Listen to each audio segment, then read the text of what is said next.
I'm getting the All right. Are we counting down? No, I'm ready to start. What's 8 mean? You have 8 minutes. Oh. And Hello. Good afternoon. My name is Destiny Dye, and I will be representing the affirmative team. To begin, this year's topic is resolved.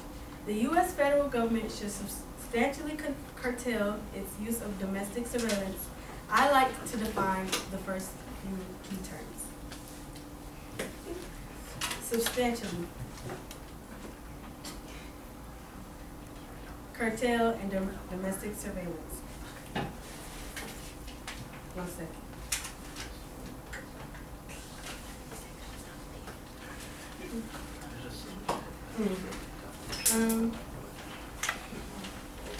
Okay. The affirmative case argues that the National Guard Security Administration, the NSA, currently collection practices are harmful and should be reformed. The affirmative focuses on domestic and data collection. Privacy. The NSA currently collects data on millions of internet users who are connected in some way to international communications that the organization is monitoring. This advantage urges that the domestic surveillance practices is a violation of the rights of the U.S. citizens, is not needed to protect the country from terrorist attacks. Economy. This advantage urges that the NSA domestic spying programs have hurt the American technology sector as businesses around the world avoid American products like Dropbox and Google, since their content could be monitored by the government. This economic slowdown could hurt the world economy and lead to wars. Internet freedom. This advantage urges that the domestic surveillance program run by the NSA hurts the ability of the U.S. and persuade dictatorship and other governments to maintain a free internet. Access to the government is crucial to fostering democratic transitions around the world. Democratic governments increases peace and are less likely to start wars. The affirmative would solve these advantages by placing limits on the collection of data to only communications or from the suspects of active investigation. This would prevent government from stockpiling information on every citizen and help make the searches for terrorists and other dangerous groups more efficient. We find that the current state affairs troubling and offering the following plan.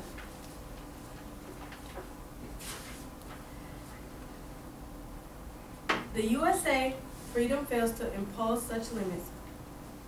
More fundamentally, bulk collections businesses records is only one of the many intelligence activities that abandoned the individual suspicion approach after 9/11. Only a few years, if the NSA acting within a few years, the United States wished to obtain communications between Americans and foreigners. It had convinced the FISA court that the individual target was foreign power or its agent. Today, under Section 702 of the FISA Amendment Act, the NSA may target any foreigner overseas and collect his or her communications with, even under USA freedom. The government is still able to pull in a great deal of information about innocent Americans. Executive Order 12333. The result of this mass surveillance program that make the phone metadata program seems dainty in comparison. Even though these programs are not normally targeted at foreigners, they incidentally wipe the massive amounts of Americans' data, including the content, calls, emails, text messages, and video chats. Privacy advocates, the supporters, the USA freedom did also because they saw it as first.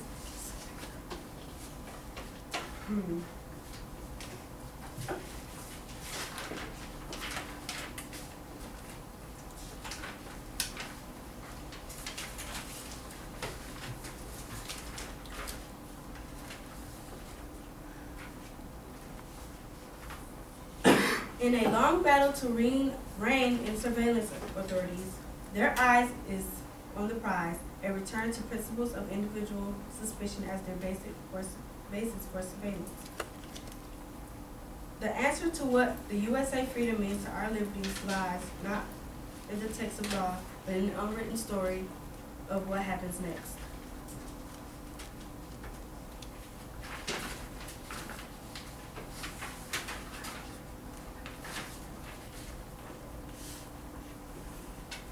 Either one, in relinquishing our privacy to government, we also lose the freedom to control and act on our personal information, which is what defines us as us individually and collectively as free agents in a free nation in the world of devoid of freedom to control who we are. Proclaiming that we are secure is empty platitude.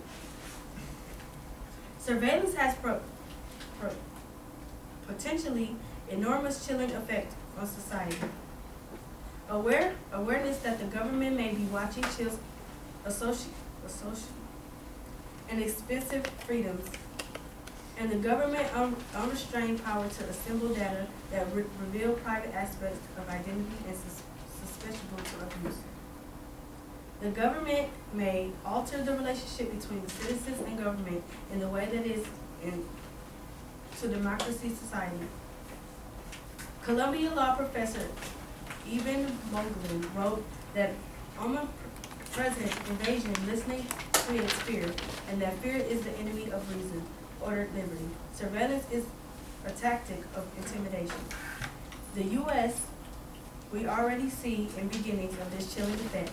Journalists covering the stories on intelligence community, national security, and law enforcement have been significantly hampered by the government surveillance.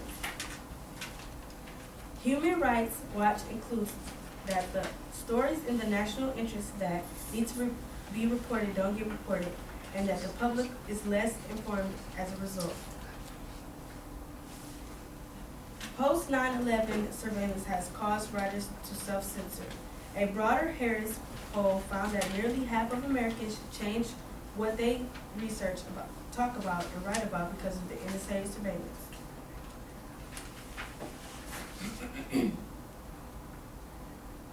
The presence of fear has important effects on the confident and free social and political life on which democracy depends on. Fear discovery alone could easily affect whom I associate. Fear is far deeper and more lasting if a warrant from a judge is not required. Important consequences turn on citizens. Trusts the data that government has required not will be used without being a real need for its use.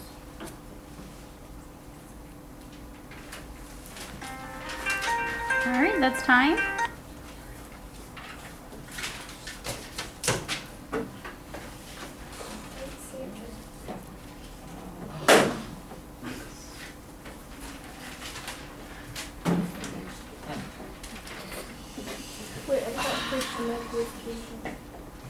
Yeah, but the second neg does the first process. So that Keishan can get his speech ready. Sorry? Yep.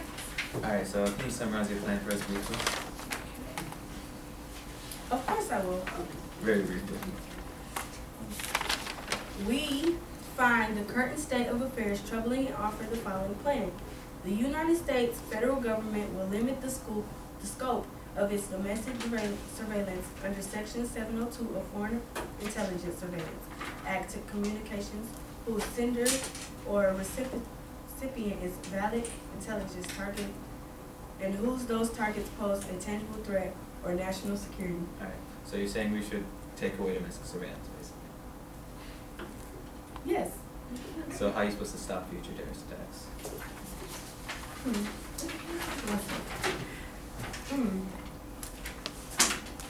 Their argument is a fallacy. Surveillance doesn't work, hasn't stopped terrorism, and evidence is propaganda. We stayed safe. Doesn't that just prove that all the government efforts have worked? Yes. No. That's called false casualty. There is simply no evidence that it is true, and much to the contrary. It's the same as believing government efforts have pretended Marion attacks or wild lions in our bedrooms. For one thing, I got it. okay, for one thing, we already know that more NSA spying would not have stopped 9/11. How do you know that?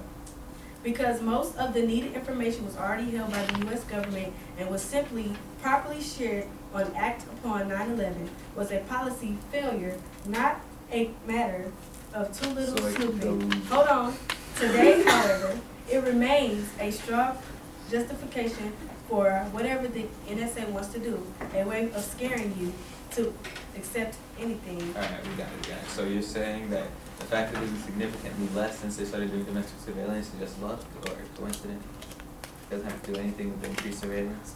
Wait, repeat the question. The fact that there's been more, that there's been more surveillance and less attacks is just coincidence? No, it's not coincidence. So then that completely takes out what you just said. Despite the Tell all to shut the hell up.